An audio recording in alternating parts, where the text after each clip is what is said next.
York, this is Democracy Now! My mother got to see Mr. Yoho's disrespect on the floor of this house towards me on television. And I am here because I have to show my parents that I am their daughter and that they did not raise me to accept abuse from men. Congressmember Alexandria Ocasio-Cortez fires back at Florida Congressmember Ted Yoho after he called the Congresswoman an effing B-word, but he used the words. We'll bring you AOC's full speech from the floor of the House. Then, as President Trump says he's sending a surge of federal agents to Democrat-run cities, we'll spend the rest of the hour with world-renowned dissident Professor Noam Chomsky. President Trump is desperate. His entire attention there's one issue on his mind, that's the election. He has to cover up for the fact that he's personally responsible for killing tens of thousands of Americans. It's impossible to conceal that much longer. All that and more coming up. Welcome to Democracy Now!, democracynow.org, The Quarantine Report. I'm Amy Goodman. In a major reversal, President Trump has canceled the Republican National Convention in Jacksonville due to the surge in coronavirus cases in Florida. The timing for this event is not right. It's just not right with what's happened recently, the flare-up in Florida. To have a big convention is not the right time. Last month, Trump moved much of the convention to Jacksonville from Charlotte after North Carolina Governor Roy Cooper rejected requests from the president and the RNC to be able to hold a full convention without social distancing or masks. Trump canceled the Jacksonville RNC. On the same day, Florida reported more than 10,000 new COVID-19 cases and a record 173 deaths, including a 9-year-old girl. Despite canceling the convention due to the dangers of the coronavirus, President Trump has called again for schools to fully reopen in the fall. But at least one school that will not be doing that is St. Andrew's Episcopal School in Maryland, where Trump's son Barron attends classes. The Centers for Disease Control and Prevention issued new guidelines Thursday, emphasizing the importance for schools to reopen, saying children face social, emotional, and mental risks if kept at home. The CDC guidelines make no reference to the risks teachers and staff will face if schools reopen during a pandemic. Nationwide, the number of confirmed COVID-19 cases has topped 4 million, as the number of cases has doubled over the past 6 weeks. Another 1,000 deaths were reported on Thursday, bringing the U.S. death toll to over 144,000, a quarter of the deaths in the world due to COVID-19, yet the United States has less than 5% of the world's population. In international news, South Africa's closed its schools for a second time as coronavirus cases top 40,000. More than 6,000 people have died, the highest total in Africa. On Thursday, South African President Cyril Ramaphosa addressed the nation. The next few weeks will put our resources and resolve to the test as never before. And I call on all South Africans to remain strong. Another 1.4 million people filed for unemployment last week in the United States. It marks the 18th week in a row when more than 1 million people filed jobless claims in a single week. For the past 4 months, unemployed workers have received an extra $600 in weekly benefits, but that program is about to expire. Meanwhile, a 4-month moratorium on evictions under the CARES Act expires today. Princeton University's eviction lab predicts as many as 28 million people could be evicted in the coming months. In immigration news, 2 whistleblowers at an ICE prison in Louisiana have revealed officers have knowingly deported immigrants who had temperatures as high as 103 degrees Fahrenheit and likely had COVID-19 by deceptively covering up their symptoms. Under ICE policy, immigrants with temperatures above 99 degrees Fahrenheit cannot be deported. But one of the whistleblowers says staff was instructed to blast an air conditioner to, quote, freeze them out so sick immigrants could pass the temperature check in order to be deported. The U.S. continued to deport thousands of people despite their symptoms, contributing to a rapid spread of COVID-19 in Central America and Haiti. The whistleblowers work at the privately run Richwood Correctional Center in Louisiana, where at least 69 people have tested positive. 2 guards have died. Mother Jones reports the whistleblowers also allege LaSalle Corrections, the private prison company that runs Richwood, prohibited staff from wearing protective personal equipment, forced guards who likely had COVID-19 to work while awaiting their test results, and regularly exposed healthy prisoners to people who had been exposed. In related news, 2 filmmakers who embedded with ICE for over 2 years say the agency threatened to censor parts of their documentary series and aggressively fought to delay its release until after the 2020 election. The filmmakers captured ICE agents lying to immigrants to be let into their homes, officers illegally picking the lock to an apartment building during a raid, and agents mocking immigrants after they were apprehended. The docuseries, called Immigration Nation, is set to be released on Netflix next month. Protests are continuing in Portland, Oregon against racism, as well as the deployment of federal agents to the city. On Thursday, a federal judge issued a restraining order barring federal agents from using force against journalists and legal observers. Meanwhile, the Inspector General of the Justice Department has announced he'll investigate the actions of federal forces in Portland as well as in Washington, D.C.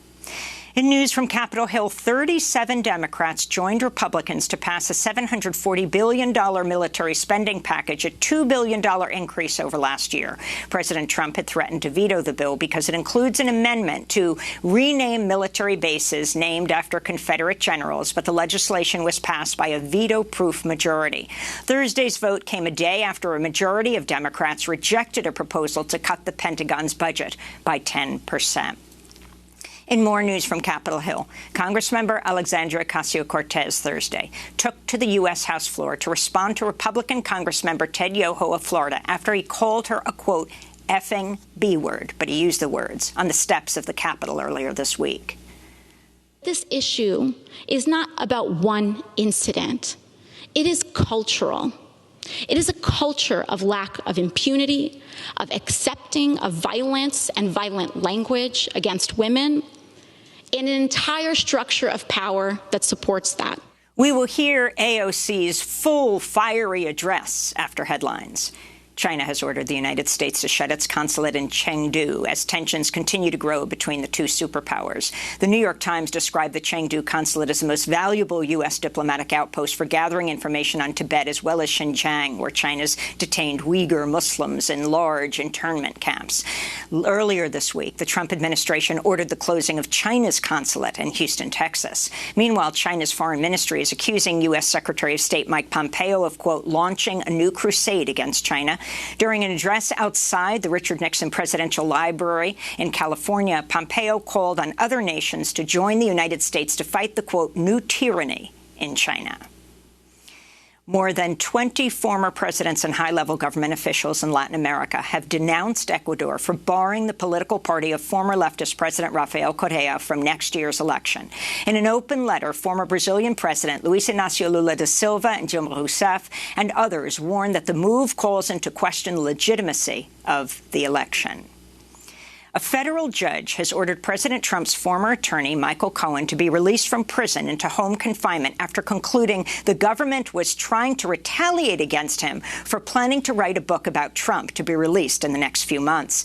The American Civil Liberties Union, which is representing Cohen, said his re-imprisonment was a, quote, brazen assault on the First Amendment and the rule of law.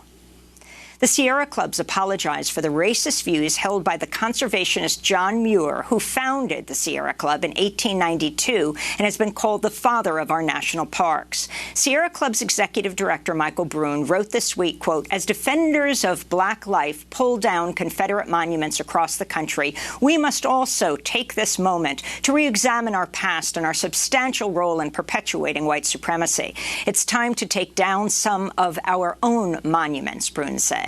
Meanwhile, Planned Parenthood of Greater New York has announced it's removing Margaret Sanger's name from its Manhattan Health Center because of her, quote, harmful connections to the eugenics movement, unquote. Sanger opened the first birth control clinic in the United States in 1916 and later founded the organization that would become Planned Parenthood. Memorials for the late congressman and civil rights icon John Lewis will be held over the next week. He'll lie in state at the Alabama Capitol in Montgomery and the Capitol Rotunda in Washington. An unprecedented public viewing will also take place outside on the steps of the U.S. Capitol. This weekend, a military honor guard will accompany his body for a final crossing of the Edmund Pettus Bridge in Selma, Alabama, where he was almost beaten to death in 1965 as he marched for voting rights. There's a growing movement to rename the bridge after John Lewis. Edmund Pettus was a Confederate officer, a U.S. senator, and a Grand Dragon of the Ku Klux Klan. Meanwhile, in Virginia, the Fairfax County School Board has voted to change the name of a local high school from Robert E. Lee to John R. Lewis. In sports news, the NFL's Washington franchise has announced it'll temporarily be known as the Washington Football Team during the 2020 season. Last week, the franchise retired its old name, we'll say the R word, after years of protests from indigenous people. Meanwhile, the Cleveland Indians baseball team has announced it'll consult with Native Americans as it considers changing the team's name. And Major League Baseball began a shortened season Thursday with a game between the Washington Nationals and New York Yankees. Prior to the game, every player and coach paid tribute to the Black Lives Matter movement by taking a knee and holding a long black ribbon before the game. The initials BLM were also stamped on the pitcher's mound. Dr. Anthony Fauci threw out the first pitch. This comes weeks after the start of the National Women's Soccer League season, which began with players taking a knee during the national anthem. And those are some of the headlines. This is Democracy Now!, democracynow.org, The War and Peace Report. I'm Amy Goodman.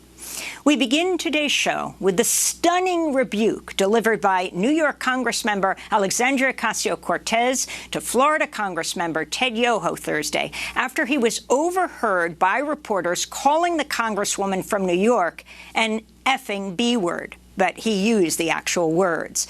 He was standing on the steps of the Capitol earlier this week. Her response came after Yoho offered a non-apology from the House floor on Wednesday, saying, quote, "I cannot apologize for my passion," and never naming Ocasio-Cortez directly. On Thursday, the New York Congresswoman took to the floor of the House to respond. This is her full, fiery address. I would also like to thank many of my colleagues for the opportunity to not only speak today, but for the many members from both sides of the aisle who have reached out to me in support following an incident earlier this week.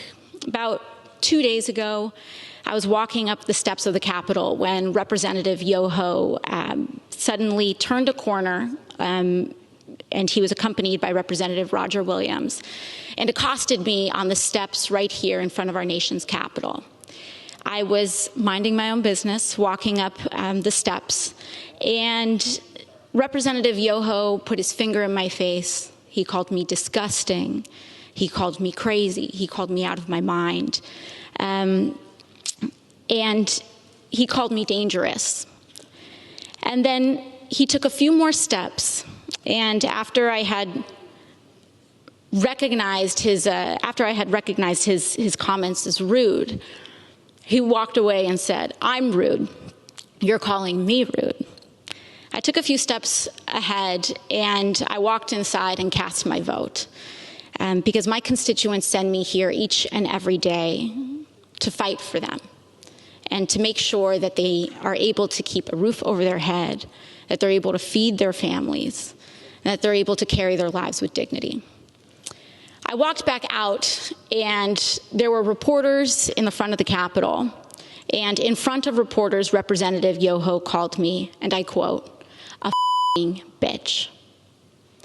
These are the words that Representative Yoho levied against a congresswoman, the congresswoman that not only represents New York's 14th congressional district, but every congresswoman and every woman in this country, because all of us have had to deal with this in some form, some way, some shape, at some point in our lives.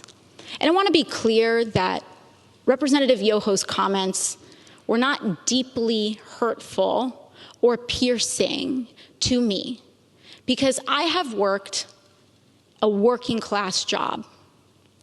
I have waited tables in restaurants. I have ridden the subway. I have walked the streets in New York City. And this kind of language is not new. I have encountered words uttered by Mr. Yoho and men uttering the same words as Mr. Yoho while I was being harassed in restaurants. I have tossed men out of bars that have used language like Mr. Yoho's. And I have encountered this type of harassment riding the subway in New York City. This is not new, and that is the problem. Mr. Yoho was not alone. He was walking shoulder to shoulder with Representative Roger Williams. And that's when we start to see that this issue is not about one incident. It is cultural. It is a culture of lack of impunity, of accepting of violence and violent language against women, and an entire structure of power that supports that. Because not only have I been spoken to disrespectfully, particularly by members of the Republican Party and elected officials in the Republican Party, not just here, but the President of the United States last year told me to go home to another country, with the implication that I don't even belong in America. The governor of Florida, Governor DeSantis, before I even was sworn in, called me a whatever that is. Dehumanizing language is not new. And what we are seeing is that incidents like these are happening in a pattern. This is a pattern of an attitude towards women and dehumanization of others. So while I was not deeply hurt or offended by little comments that are made, when I was reflecting on this, I honestly thought that I was just going to pack it up and go home. It's just another day, right? But then yesterday, Representative Yoho decided to come to the floor of the House of Representatives and make excuses for his behavior. And that I could not let go. I could not allow my nieces, I could not allow the little girls that I go home to, I could not allow victims of verbal abuse and worse to see that excuse, and to see our Congress accept it as legitimate and accept it as an apology, and to accept silence as a form of acceptance. I could not allow that to stand, which is why I'm rising today to raise this point of personal privilege. And I do not need Representative Yoho to apologize to me. Clearly, he does not want to. Clearly, when given the opportunity, he will not. And I will not stay up late at night waiting for an apology from a man who has no remorse over calling women and using abusive language towards women. But what I do have issue with is using women, our wives and daughters, as shields and excuses for poor behavior. Mr. Yoho mentioned that he has a wife and 2 daughters.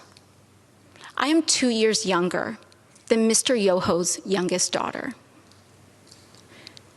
I am someone's daughter too.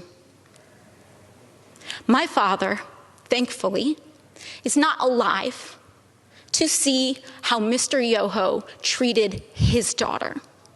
My mother got to see Mr. Yoho's disrespect on the floor of this house towards me on television.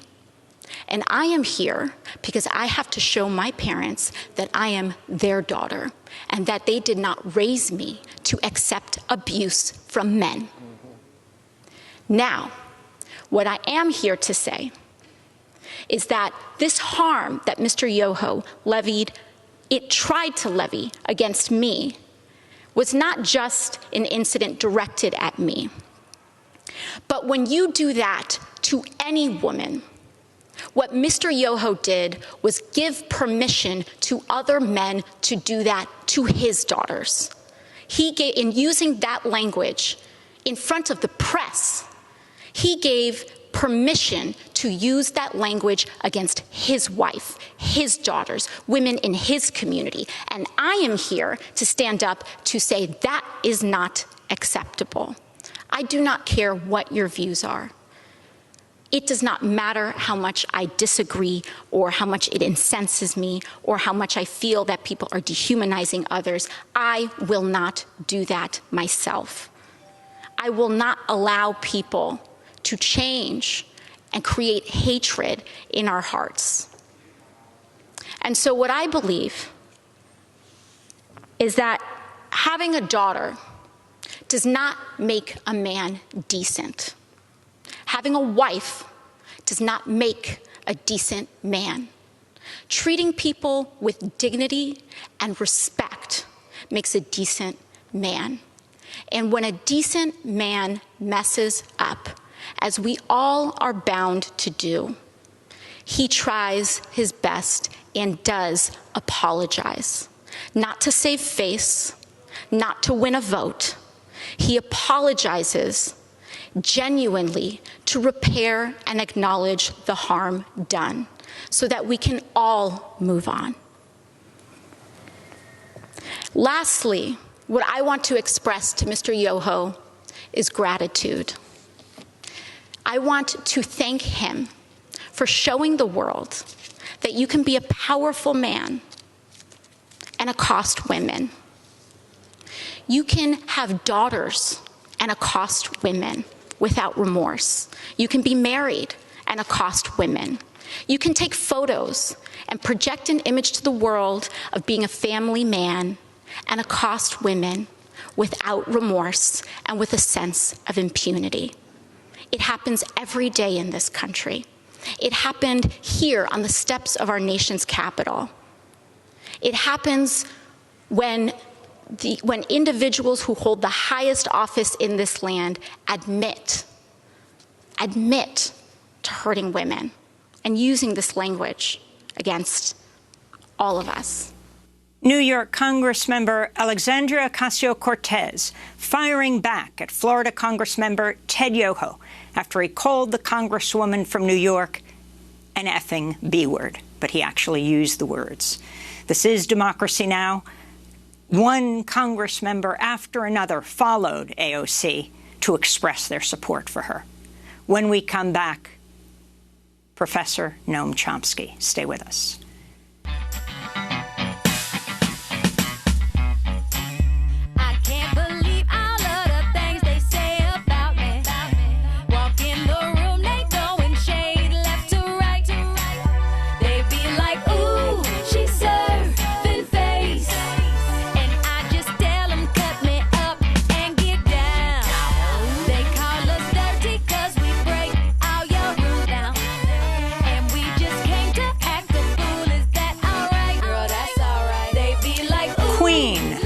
Janelle Monáe featuring Erykah Badu.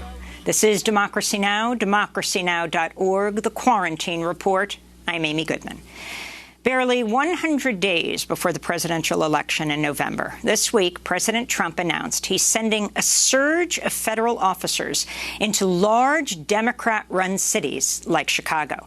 This comes after Trump first sent federal agents to Portland, Oregon, where the camouflage-clad paramilitary agents attacked anti-racist protesters, even snatched activists off the streets in unmarked vans. On Wednesday night, when federal forces fired tear gas at protesters in Portland once again, among those hit was Portland Mayor Ted Wheeler, who also serves as Portland's police commissioner. The response to Trump's outrageous and likely unconstitutional deployment of federal agents has been resoundingly critical. Oregon Governor Kate Brown denounced the, quote, secret police abducting people. And the Oregon Attorney General has now sued several of the federal agencies involved. In the streets, a contingent of women has grown nightly, protecting protesters by forming a wall of moms. Oregon Senator Ron Wyden described the federal agents as essentially fascist and warned, quote, "If the line is not drawn in the sand right now, America may be staring down the barrel of martial law in the middle of a presidential election." Well, for more on this and much more, we spend the rest of the hour with Noam Chomsky, the world-renowned political dissident, linguist, and author, laureate professor in the Department of Linguistics at the University of Arizona, and professor emeritus at Massachusetts Institute of Technology, where he taught for more than 50 years. He spoke with Democracy Now!'s Nermeen Sheikh and I on Thursday. We reached him at his home in Tucson, Arizona, where he's sheltering in place with his wife, Valeria. I began by asking Professor Chomsky to respond to the surge of federal agents Trump is promising to unleash on the country. President Trump is desperate. His entire attention is there's one issue on his mind, that's the election. He has to cover up for the fact that he's personally responsible for killing tens of thousands of Americans. It's impossible to conceal that much longer. Just compare the United States with Europe or even Canada. It's becoming a pariah state. To the point where Americans aren't even permitted to travel to Europe. Europe won't accept them. His chances of victory depend on his doing something dramatic. He was trying very hard to set up military confrontations. You mentioned martial law. It's moving towards martial law. He might even be able to try to cancel the elections. There's no telling what he would do. He's completely desperate. This is like the actions of some tin pot dictator in a neo-colony somewhere, a small country that has a military coup every couple of years. There's no historical precedent for anything like this in a functioning democratic society. If he could send black shirts out in the streets, he'd be happy to do that. Exactly how this will eventuate is very hard to say. The courts are unlikely to do anything. We may even get to a point where the military command has to decide which side they're on. The man is desperate. He's psychotic.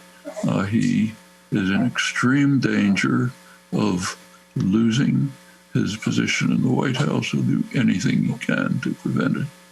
Well, Professor Chomsky, I mean, you've just echoed the concerns of Senator Ron Wyden that the U.S. may be headed towards the imposition of martial law. You've just called Trump a psychotic, previously having referred to him as a sociopath, and pointed to the differences the massive differences between Biden and Trump when we had you on earlier this year, saying about Biden that he's pretty empty, you can push him one way or another. And you've also said that this is the most crucial election in human history, literally.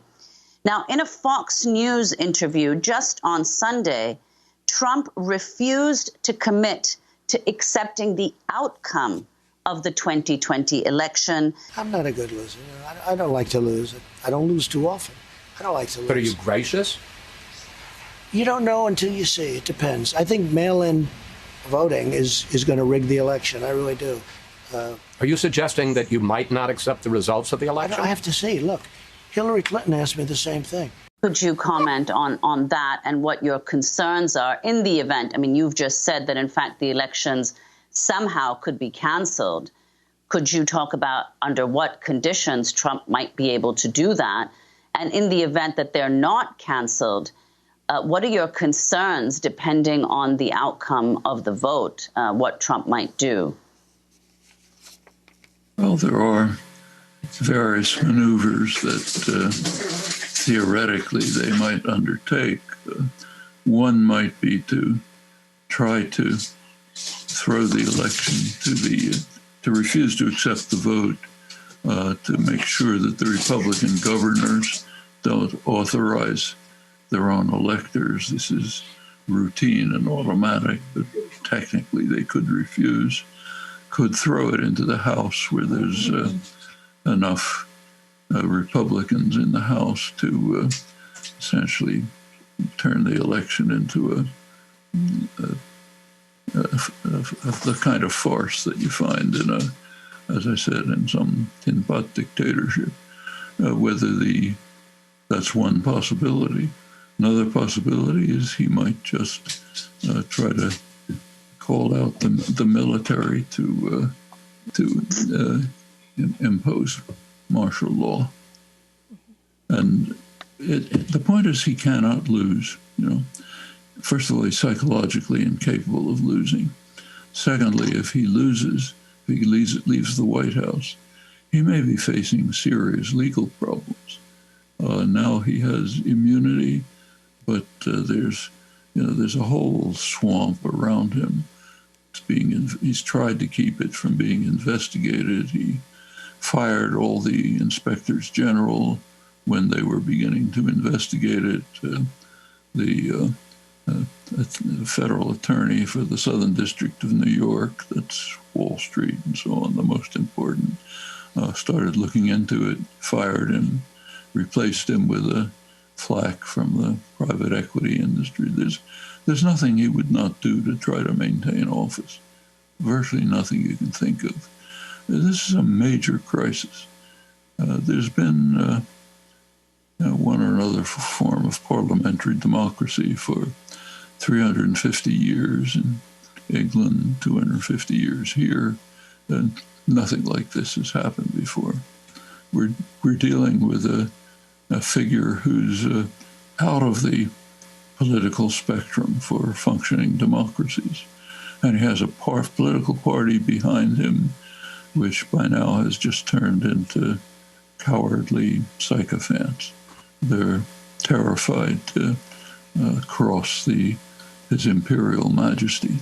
He's got a popular base of heavily armed, angry white supremacist militias. There's no telling what he would do. I think the country is, by November, maybe a different country and a different world given U.S. power. But that's kind of the immediate issue. The reason why this is the most important election in history has nothing to do with this. 4 more years of Trump's climate policies and nuclear policies might simply doom the human species, literally. We don't have a lot of time to deal with the environmental crisis. It's very serious. Every prediction that's been made by scientists has been too conservative. Each time it comes out worse. I won't run through the details, but it's a major catastrophe looming. We have some time to deal with it. 4 more years of Trump might well take us to irreversible tipping points. At the very least, it will make it much harder to confront this growing crisis. There's no stopping the polar ice caps from ice sheets from melting, the Amazon forest from being destroyed. Large parts of the world might become simply unlivable. We're talking about potential sea rises of maybe 1 or 2 feet by the end of the century, much more later. This is all totally catastrophic. You can't conceive of how human society can survive in an organized way. At the same time, Trump is dedicated to destroying the arms control regime. Last August, he terminated the Reagan-Gorbachev INF treaty, which helped control the potential for nuclear war growing from a European conflict. Now he's dismantle the Open Skies Treaty, goes back to Eisenhower. That's gone. He's imposed frivolous demands to try to delay negotiations on the New START treaty, which the Russians have been pleading for a long time. This is due for renewal in a few months. It may already be too late to renegotiate it. The last of the arms control treaties. He's now threatening to carry out nuclear weapons tests that would undermine the comprehensive test ban treaty. Almost 30 years. The United States never ratified it, but it's lived up to it. All of this opens the door wider for other countries to react the same way. It's the arms industry is, of course, euphoric. They're getting huge new contracts to develop major weapons to destroy all of us. This encourages others to do the same, so there are new contracts down the road for hopeless means to try to defend ourselves against the monstrosities that we're helping to construct.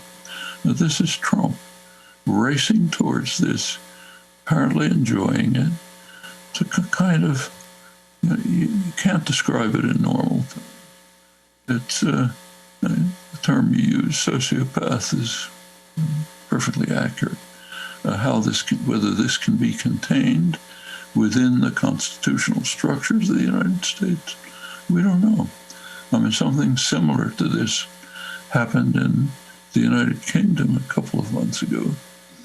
Boris Johnson, Prime Minister, prorogated the Parliament, closed the Parliament, so that he could ram through his version of Brexit. This was regarded by British legal experts as the worst crisis in 350 years. Well, in Britain, the Supreme Court nullified it. That's unlikely to happen here. I might say that there's another country that's trying to mimic the United States, Brazil, with another ridiculous dictator, Jair Bolsonaro, who's trying to be a clone of Trump. He was being investigated by, he and his family involved in all kind of sordid criminal activities, came under investigation. He fired the investigators, but that was blocked by the courts in Brazil, not here. When Trump fired them all, purged the executive, nothing from the courts, nothing from the Republicans in Congress. Brazil at least has a thin barrier to another military dictatorship. The United States is in worse shape. This is pretty serious. There's been nothing like it. There's no precedents that have any real relevance. Well, Professor Chomsky, you've mentioned again now the lack of safeguards there are in the U.S. to the possible imposition of martial law. But even in other countries around the world where martial law has been declared, it requires minimally the compliance of those who are in charge of the military. Do you see those in the U.S. going along with Trump in the event that he chooses to attempt to declare martial law? As I say, there's no precedent for this in any minimally functioning democracy. There are countries, many of them, where the military is taken over, often with U.S. support or even initiative, because we wanted to overthrow the civilian government. And nothing like this has happened since, aside from the fascist regimes, interwar regimes, totally different conditions. There's just no precedent. There was, as you may recall, a couple of weeks ago, press reports with headlines about how Trump is expanding his purge of the executive which has almost been cleansed of any controls or dissident voices, is extending this to trying to purge the military. Well, there were speculations at the time that the purge of the military might be preparation for a plan to try to bring the military in to carry out something which would amount to a military coup. The military so far has been refusing, pulled out the 82nd Airborne from Washington after Trump wanted it in there. They've been rejecting the proposals from the White House for more force and violence. That's why he's resorting to forces outside the official military in his current campaign to set up violent confrontations in Democratic-run cities planned right now. What the military would do, we don't know. If you look for precedents in third world dictatorships, it would depend on how those at the colonel level react, people close in contact with troops. But we have no precedent for anything like this. There's nothing like it. This is a unique situation in modern history, in the modern history of the democratic, more or less democratic societies. MIT Professor Emeritus Noam Chomsky, linguist, author, activist. When we come back, I ask him about President Trump bragging about acing a cognitive test for dementia. All that and more in a minute.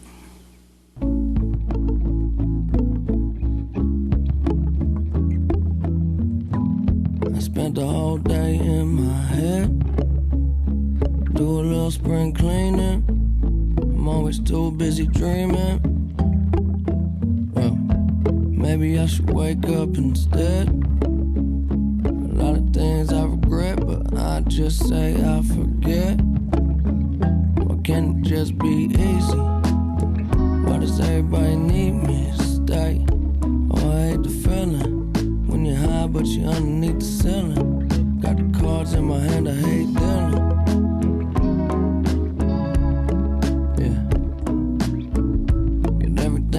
And I'm gone, but it ain't stealing. Can I get a break? I wish that I could just get out my goddamn way. What is there to say? There ain't a better time than today. Good news by Mac Miller. This is Democracy Now!, the Quarantine Report. I'm Amy Goodman with Nermeen Sheikh. We're spending the hour with Noam Chomsky, world-renowned political dissident, linguist and author, laureate professor in the Department of Linguistics at the University of Arizona, Tucson, and professor emeritus at the Massachusetts Institute of Technology, where he taught for more than 50 years. Democracy Now!'s Nermeen Sheikh and I spoke to him Thursday. Noam Chomsky, I wanted to play for you what President Trump said on Fox News about the cognitive test he recently took, saying it was difficult. I took a test. I said to the doctor, it was Dr. Ronnie Jackson, I said, is there some kind of a test, an acuity test? And he said there actually is, and he named it, whatever it might be. And it was 30 or 35 questions. The first questions are very easy. The last questions are much more difficult, like a memory question. It's like you'll go person, woman, man, camera, TV. So they say, could you repeat that? So I said, yeah. So it's person, woman, man, camera, TV. Okay, that's very good. If you get it in order, you get extra points. So that's President Trump just a few days ago. He keeps talking about acing this cognitive test, a test that's given to see if someone is suffering from dementia, some kind of cognitive difficulties. This isn't an IQ test. He continually goes back to it.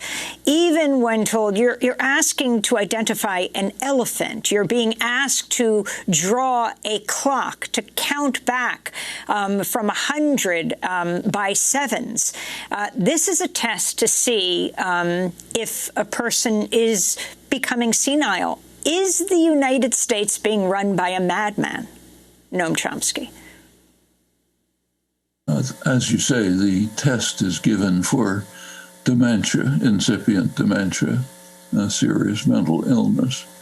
But what can you say about a person who, before speaking before an adoring crowd, raises his eyes to heaven and calls himself the chosen one? What can you say about an administration where the Secretary of State says perhaps Trump has been sent by the good Lord to save Israel from Iran? The country's being run by madmen. There's no parallels to this. In fact, you can see it in everything that's happening. You go back to late March or so, the United States was about the same as Europe in number of COVID-19 cases and deaths. It was roughly the same. Take a look at the chart since. Europe has sharply declined. It's not over the problems. It's not doing as well as Asia or Oceania, but way down. The United States remains stable. You look at the medical journals, they point out that Trump's malfeasance and incompetence, or just lack of concern for the welfare of the population, has killed maybe 100,000 people. It's a pretty significant slaughter. Now, that's why he's flailing around wildly to find somebody to blame it on. That's why he's using the current opportunity to send quasi-military forces, more or less paramilitary, to set up violent confrontations with Democratic mayors and governors. I mean, there's no precedent for sending militarized forces to control a city in opposition, when there's total opposition on the part of the mayor, the governor, the senators, obviously the population. This is treating the country like occupied territory, and with a purpose, totally clear purpose of trying to set up confrontations which will somehow save him from electoral defeat. And if there is defeat, he may just refuse to leave the White House, as he intimated in Fox News the other day, in which case you really have to ask what happens next. Does the military move in and remove him? Or what happens when armed militias start surrounding the White House? We don't know. This is a situation which has never arisen in a functioning democracy apart from the fascist takeovers in Italy and Germany, some other countries in the interwar period. Trump is sometimes, even by experts on the topic, called moving towards fascism. I think, frankly, that gives him much too much credit. Fascism was a serious ideology. I think it's well beyond his ken or concern. This is more like a minor dictator in a small country that's subjected to military coups over the years. There's no conception of introducing real fascist ideology. In fact, in some ways, we're almost the opposite of it. The fascist systems were based on the principle that the powerful state, and under the leadership of the ruling party and the maximal leader, should basically control everything. They should run and control the society, including the business community. We're almost the opposite. It's the business community controlling the government, and any infringement on their power would lead to a kind of confrontation that is almost unimaginable. So I don't think it's fascism. It's essentially tin pot dictatorship. And he's desperate and will do anything, almost anything imaginable, to try to keep himself from being tossed out of the White House. How this will eventuate, we don't know, but it's going to be a very difficult couple of months ahead. You talk about those in power, Noam Chomsky, profiting enormously now. You have Goldman Sachs reporting over $2.4 billion in second quarter profits. A new study by Americans for Tax Fairness found U.S. billionaires have added $584 billion to their personal wealth since March. That's a greater amount than the budget shortfalls of 23 U.S. states. They're making these profits in the midst of the pandemic. And on the one hand, when you need stimulus packages to help those who are being crushed, who are soon to be evicted, when we're talking about economic situation, the unemployed, to a level we haven't seen since the Great Depression. You write about this and speak about this. How do people dig themselves out? What needs to happen right now in this country, Noam? Well, what you're describing is the way that it's kind of the country is in a kind of a parody of the way it usually runs. It's a country run by essentially by the corporate sector, which has overwhelming influence on the government. And what you describe is quite correct. It's kind of symbolized by the richest man in the world, Jeff Bezos, who made $13 billion in a single day. They're just running wild. Using the Trump and the administration are using the cover of the pandemic to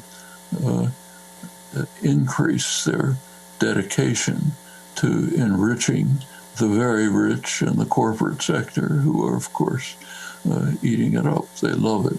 I mentioned military industry. That's another example of it. Sure, that's you might regard it as a last-ditch effort to try to impose the maximal rule of extreme wealth and corporate power, running parallel to the Mitch McConnell, Trump campaign to pack the judiciary top to bottom with young, ultra-right Federalist Society lawyers who will be able to make sure that no matter what the public wants, nothing but their ultra-reactionary policies will ever be able to be implemented for at least a generation. They're running on all stops to try to maintain what they've succeeded in largely getting through the neoliberal period, the last 40 years. Enormous concentration of wealth, concentration of political power, general population stagnating, declining, even to the point where there's an increase in mortality in the last few years among working age people, white working age men and mostly men, some women. Nothing like this happens in functioning developed societies. The Republicans know very well that they're a minority party. Trump, in fact, pointed out not long ago that if there were fair elections, the Republicans would never win a political office. The country is basically, for a long time, has been pretty much a one-party state, a business party, two factions. They've changed over time. The last several decades, pretty much since Gingrich, and extensively since McConnell, the Republicans have just gone off the spectrum, off the political spectrum. If you look at international rankings, they're ranked alongside the European parties with neo-fascist backgrounds. Political analysts, serious political analysts, describe them as a radical insurgency that's abandoned parliamentary politics. We talked a couple days ago with Greg Palast, whose very interesting work has shown the extent to which they're desperately trying to purge electoralists to prevent the wrong people from voting, so somehow they can hang on. All of this is happening in parallel along with what you described, a massive enrichment of the super rich in the corporate sector under the cover of the pandemic.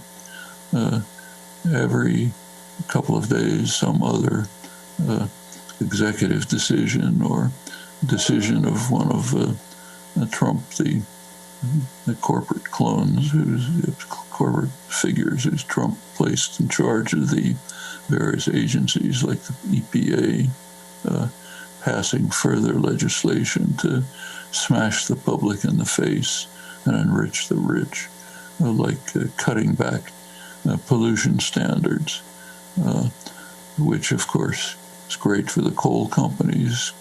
They're hanging on by a thread, but we can keep them going longer to cause maximal destruction to organized human society. Also, the pollution, which right in the middle of a respiratory pandemic, increasing pollution, of course, maximizes deaths, and it's selective. It's the people who live near the polluting factories. Who are they? The people who can't afford to live anywhere else. Now, you don't see Goldman Sachs executives living there. What you see is poor, black, Hispanic, Puerto Ricans. They're the ones who will take the brunt of it. They're already suffering much worse from the pandemic. This will make it worse. It's kind of similar to what you see in Brazil, where Bolsonaro is quite happy to see the indigenous populations of the Amazonian region are facing literal genocide, first from destruction of the forest, now from the pandemic.